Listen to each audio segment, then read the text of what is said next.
Hi, this is Chris from Total Parts Plus, and today we have a 2021 Great Wall Cannon Ute, stock reference number 5197.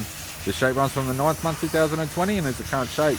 It has a GW 4D20M 2-litre 4-cylinder turbo diesel engine backed by an automatic 4-drive transmission.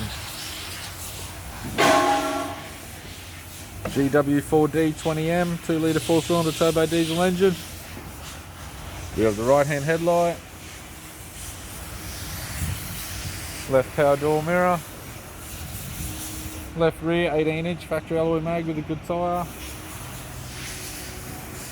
Tailgate has 3 dents. Right hand tail light, right rear 18-inch factory alloy mag with a good tyre. Right rear door has 2 small dents, right front door has 1 small dent.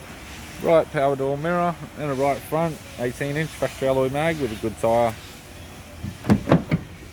We have the driver's side door trim, power window master switch. This vehicle is fitted with black leather interior, automatic console, automatic gear shifter, heated controls, touchscreen media player, interior mirror, courtesy lamp, left hand sun visor, right hand sun visor, instrument cluster, and a tidy 4-spoke vinyl steering wheel with cruise audio and phone buttons. I'm Chris from Total Parts Plus, and I'd like to thank you for watching this video.